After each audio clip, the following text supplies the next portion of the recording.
Dear learner, once more again go to describe about metals and non-metals. Difference between metal non-metal with respect to physical property. अच्छी तरह से देख ले, आप भी अपना बुक खोल लें। मैं इनका एक एक करके डिस्क्राइब दे रहा हूं, समझाने का प्रयास कर रहा हूं। Number 1, just a minute. Metals and non metals. Metal जो है ग्रीक वर्ड है और यह मेटलॉन से ड्राइव किया गया है, जिसका मतलब होता है एक्सट्रैक्शन, यानी कि मेटल को पृथ्वी से निकालना। उस एक्सट्रैक्शन को टर्मिनोलॉजी दी गई है मेटालॉन, और मेटालॉन का ड्राइव फॉर्म है मेटल। मेटल मीन्स धातु, यानी सब्सटेंस को ब्रॉडली दो भाग में डिवाइड की गई है, मेटल एंड नॉन मेटल। फिर फर्दर हुआ है मेटल, नॉन मेटल एंड मेटोलाइट। मेटोलाइट क्या है? वह मेटल और नॉन मेटल के दोनों के प्रॉपर्टीज को आंशिक रूप से पार्शियली रखता है। तो हम यहां पर मोर डिटेल जाएंगे physical property only, physical property of metals और non metals. Once more again for revision. Point 1, metals are solid at room temperature except mercury which is liquid. Metal generally solid होता है और यह liquid के form में सिर्फ एक जो होता है वो मरकरी होता है, वो एक्सेप्शन केस है। तो एक्सेप्शन केस को अधिक याद रखना पड़ता है। वेरएस नॉन मेटल का कंपैरेटिवली फिजिकल प्रॉपर्टी में डिफरेंसेस दिखा रहे हैं। नॉन मेटल्स आर सॉलिड और gases at room temperature generally, लेकिन एक्सेप्शन केस इसमें भी है। ब्रोमीन जो लिक्विड के फॉर्म में पाया होता है, ये एक्सेप्शन केस है नॉन मेटल का। Point 2, metals are hard and strong but sodium and potassium are sharp and can be cut with a knife. Metal generally hard होता है, लेकिन पोटासियम और सोडियम इतने सॉफ्ट होते हैं जिन्हें आप चाकू से काट सकते हैं। मतलब एक्सेप्शन केस है, जबकि इसे हार्ड होना चाहिए था, लेकिन ये सॉफ्ट है। लेकिन जनरली मेटल हार्ड होती है, सोडियम और पोटासियम को छोड़कर। Point 2, non-metals are not as hard as metal and have low tensile strength, but diamond and और एलोट्रॉप्स यानी उन्हीं के और भी प्रकार के जो एलिमेंट हैं, carbon is the hardest natural occurring substance.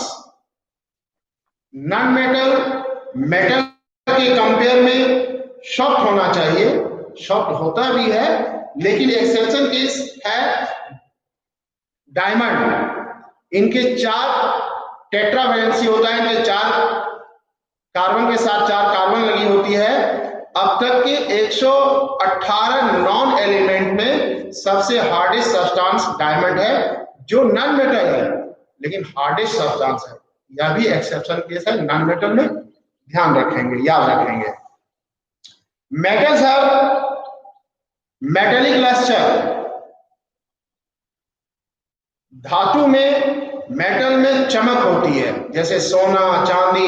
अब देखो कितनी चमकता है, लेकिन नॉन मेटल में ऐसी शाइनी, ऐसी चमक मेटल की तरह नहीं होता है। पॉइंट 5 पर आते हैं। Metals have high melting and boiling point, यानी कि मेटल का पिघलना और उबलना के लिए जो टेम्परेचर की आवश्यकता होती है वह बहुत ज्यादा होता है। लोहे को पानी की तरह उबलने के लिए 3000 से ज्यादा डिग्री सेल्सियस टेम्परेचर की आवश्यकता पड़ती है। तो मेटल को बॉइलिंग पॉइंट और melting point comparatively non metal बहुत अधिक होता है, जबकि मेटल में नॉन मेटल के साथ ऐसा नहीं होता है। मेटल का फिर से एक बार सुन ले, मेटल का बॉइलिंग पॉइंट मेल्टिंग पॉइंट बहुत हाई होता है कंपैरेटिवली नॉन मेटल का। नॉन मेटल का मेटल की तरह बॉइलिंग पॉइंट और मेल्टिंग पॉइंट हाई नहीं होता है।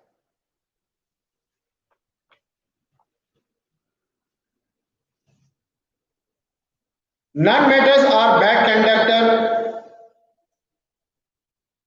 अब कंडक्टर पर कंपेयर किया गया है मेटल नॉन मेटल को। मेटल इलेक्ट्रिसिटी का और हीट का दोनों का गुड कंडक्टर होता है।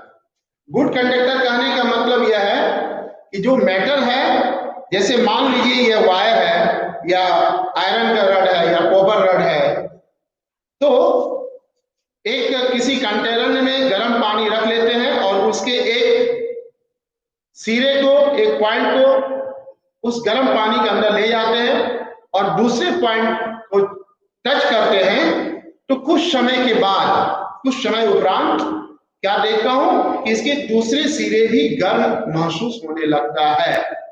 इस बात से इस बात की प्रमाणिकता होती है कि मेटल के द्वारा हीट एक स्थान से दूसरे स्थान तक ट्रांसफॉर्म करता है। जो ट्रांसफॉर्म करता है हीट एक स्थान से दूसरे स्थान तक, इस मैकेनिज्म को ही हम लोग गुड कंडक्टर बोलते हैं। इलेक्ट्रिसिटी के साथ यही है। जो हम लोग के घर में जितने वायरिंग है, उस वायरिंग में जितने मेटल्स लगी गई है, जनरली कॉपर और एल्युमिनियम होती है, गुड कंडक्टर है। ऐसे गुड, सबसे अच्छी गुड कंडक्टर इलेक्ट्रिसिटी मेटल में आपका सिल्वर होता है। तो इनकी प्रैक्टिकली जानने के लिए आप एक बैटरी ले लें 1.5 वोल्ट का, और एलईडी लाइट जो छोटी वाली बल्ब होती है, एक वायर से उनके दोनों टर्मिनल को और बल्ब के दोनों टर्मिनल को रिस्पेक्टिवली जब अटैच करते हैं, जब सर्किट कंप्लीट हो जाएगी, बल्ब ग्लो हो जाता है, यानी जल उठता है। इससे यह पता चलता है कि मेटल इलेक्ट्रिसिटी का भी गुड कंडक्टर होता है। इस तरह से जानेंगे। Whereas नॉन मेटल ना हीट का गुड कंडक्टर होता है और ना इलेक्ट्रिसिटी का गुड कंडक्टर होता है। कंडक्टर को हिंदी में सुचालक कहते हैं। कंडक्टर को आप ऐसे समझ सकते हैं, एक लकड़ी के लंबे से छड़ी को यदि आग के हवाले करते, एक सिरे को दूसरे सिरे तक उसकी हीट नहीं पहुंच पाती है। इसका मतलब है कि हीट उस लकड़ी में एक स्थान से दूसरे स्थान तक नहीं पहुंच पाती है। तो कहते हैं यह बैड कंडक्टर है, कुचालक है, इसमें हीट एक स्थान से दूसरे स्थान तक नहीं जाती। इलेक्ट्रिसिटी के साथ भी यही बात है, उसमें करंट पास नहीं होता है। लकड़ी से जनरली कहीं पर कुछ इलेक्ट्रिसिटी की घटना कहीं होती है तो सूखे डंडे से उसकी कनेक्टिविटी को छुड़ाई जाती है, क्योंकि वह बैड कंडक्टर इंसुलेटर की तरह काम करता है। तो इससे भी यह पता चलता है कि इसमें करंट पास नहीं करता है। करंट पास नहीं करने के और भी कई कारण हैं। इसमें फ्री इलेक्ट्रॉन्स नहीं होते हैं, वो कैरी नहीं करते हैं चार्जेस को, इसलिए वो आयन फॉर्म नहीं करते हैं, इसलिए करंट पास नहीं करता है। इतनी डिटेल आपको अभी इसमें नहीं जानना है, फिर भी आप थोड़ा बहुत जान लें तो अच्छा ही रहेगा। नेक्स्ट पॉइंट, मेटल है सोनरस। सोनरस नेचर होता है। सोनरस का मतलब होता है इसमें खनक होती है। जैसे चाबी के गुच्छे को किसी ठोस समतल पर गिरा दें तो वह खन से आवाज करती है। अब देखते हैं हम लोग के प्रिंसिपल सर किन्हीं को कॉल करना तो वह रिंगिंग डालते हैं, तो क्या होता है, एक मेटल का कटोरा नुमा सेमी सर्कुलर जैसा होता है, उस पर हम्बर आकर बार बार अगेन रिपीट करता है, तो उसे रिंगिंग साउंड आता है। वह जो रिंगिंग साउंड देखते हो, इसी साउंड को हम लोग सोनरस साउंड कहते हैं। जबकि नॉन मेटल के साथ ऐसी बात नहीं होती है। लकड़ी के किसी टुकड़े को गिरा लो, वह खन से आवाज नहीं आएगी, चमक नहीं आएगी। जैसे पायल देखते हो कैसे झनझन की आवाज करती है, ये जो आवाज है ना, स्कूल में आप दूसरा एग्जांपल देख सकते हो, घंटी जो लगती है बेल जो बजती है उसमें हमरिंग की जाती है तो रिंगिंग साउंड आता है। इस प्रकार के साउंड को साउंड ऑफ साउंड कहते हैं। नॉन मेटल में ऐसी बातें नहीं होती है। Next, metals have high density except lithium, potassium and sodium and potassium। Density का मतलब क्या? डेंसिटी का मतलब मैं जस्ट आपको बता रहा हूं।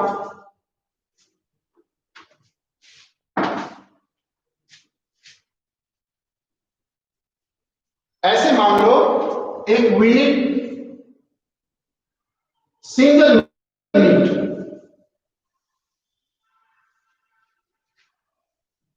क्यूबिकल स्पेस लेता हूं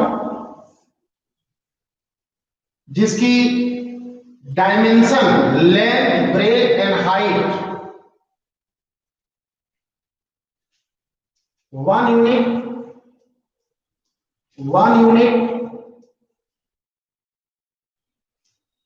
और 1 unit, length, breadth and height में मैक्सिमम नंबर ऑफ एटम कितने एग्जिस्ट कर सकते हैं, और किसी भी अवस्था में चाहे उसे जितने भी कंप्रेस्ड कर लें, नंबर ऑफ एटम और एग्जिस्ट नहीं कर सकता है, तो कहेंगे कि हाईली डेंस है, हाईली डेंसिटी है। तो मेटल हाईली डेंस होता है और मेटल को हम कंप्रेस्ड नहीं कर सकते और सघन नहीं कर सकते हैं, अधिक से अधिक उसमें और स्पेस नहीं होता है। कहने का मतलब साफ साफ है कि जो इंटरमॉलिक्यूलर स्पेस होते हैं एटम के बीच में, एटम के बीच, किसी मॉलिक्यूल में एटम के बीच में जो स्थान होते हैं या मॉलिक्यूल के बीच में जो इंटरमॉलिक्यूलर स्पेस होते हैं वो ना के बराबर होता है, ना ही होता है, तभी तो कंप्रेस्ड नहीं कर पाते। जबकि नॉन मेटल में ऐसी बात नहीं है, जो मेटल में है वो नॉन मेटल में जनरली नहीं होता है, जैसे उसे कंप्रेस की जा सकती है। फॉर एग्जांपल, जैसे आप एक गिलास लेते हो, एक गिलास लेता हूं इस प्रकार का,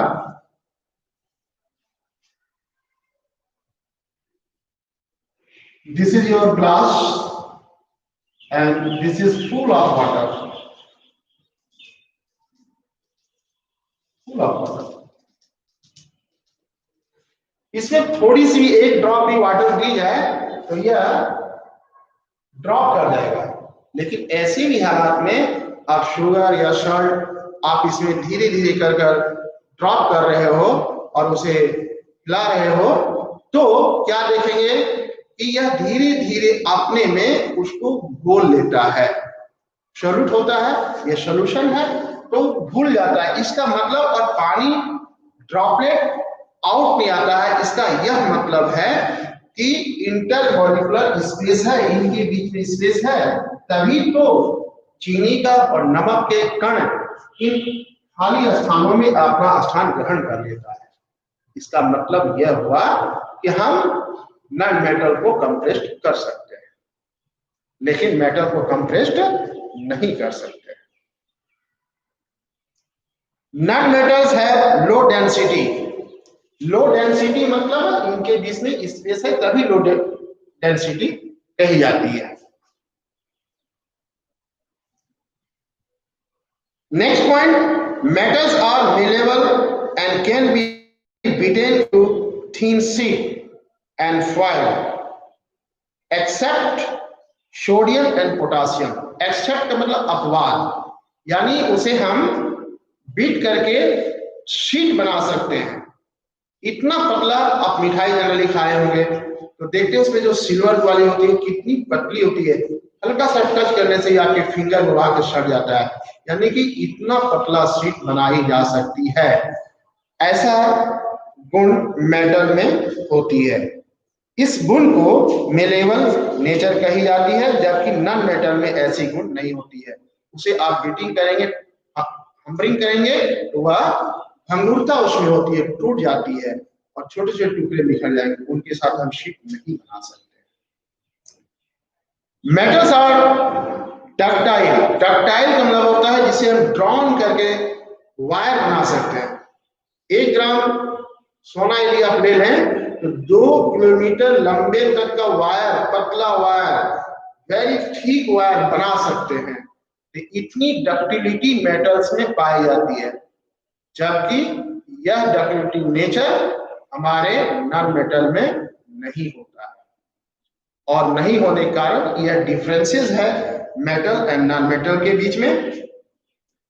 डियर लर्नर, अभी आपने अच्छी तरह से differences between metals non metal with reference to physical property देखा, अर्थात physical property of metal non metal के बीच में क्या क्या डिफरेंसेस हैं और सिमिलरिटीज तो नहीं मिली।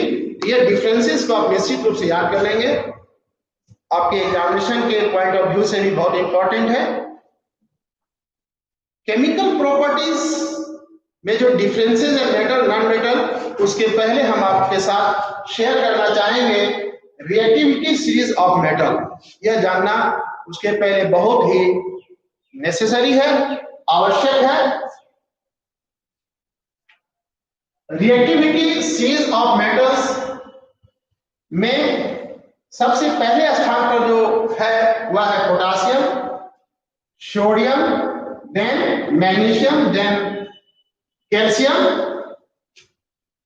Potassium, sodium, magnesium, calcium, then magnesium, ammonium, zinc, iron, tin, lead, hydrogen, copper और मरकरी, सिल्वर एंड गोल्ड। यह जो आप देख रहे हैं potassium, sodium, calcium, magnesium, ammonium, यह मोस्ट रिएक्टिव में है, सबसे ज्यादा अधिक रिएक्टिव मेटल होते हैं।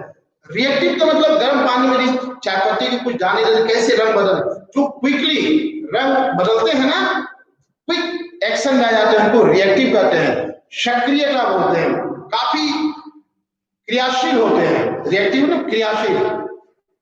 Potassium, sodium, calcium, magnesium, ammonium, उनके सबसे लास्ट में जो आप देख रहे हैं लिस्ट रिएक्टिविटी, उनमें आपके सबसे लास्ट में गोल्ड आता है, यानी इनमें जंग लगना और डल दिखना बहुत लेट से होती है, इसलिए यह आभूषण में भी इस्तेमाल की जाती है। ये सीरीज को आप निश्चित रूप से याद कर लेंगे रिएक्टिविटी सीरीज में। और इस तरह से अपना क्लास यहाँ पर समाप्त होने जा रहा है, जो एक बार फिर से आप नजर देख लीजिए। Potassium, sodium, calcium, magnesium, ammonium, zinc, iron, tin, lead, hydrogen, copper, mercury, silver और गोल्ड निश्चित रूप से याद कर लेंगे। Chemical properties of metals non metals में ये हमें काम आएंगे। ओके डियर लर्नर, आप लोग याद भी कर लेंगे, समझ भी लेंगे, साथ ही साथ कुछ बुक को थ्रू आउट रीड भी करेंगे।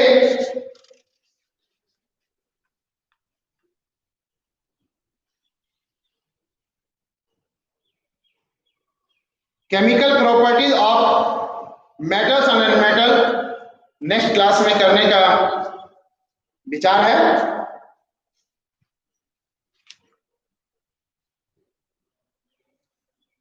आप रीड करके रहेंगे।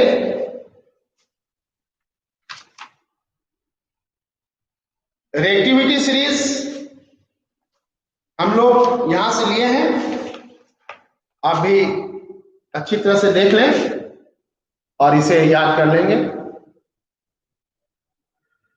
आपके पास बुक होगा ही।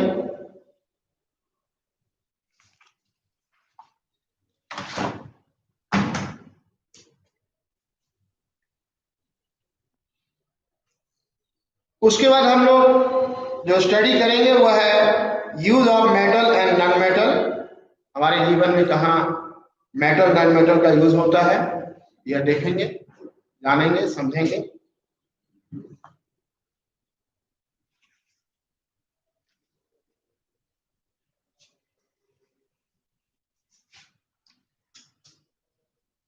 Usage of metals and non metal, मैं कुछ पॉइंट पर नजर ले जाता हूं। Use of metals Number one, artificial teeth were earlier usually made of silver or gold. Tooth cavity are filled with alloy of silver, tin, and mercury. Ammonium foil is used to pack food medicines. Ammonium is also used for making electrical wire. ये सब चीज आप देख लेंगे, next class पर हम chemical property पर आएंगे. Thank you.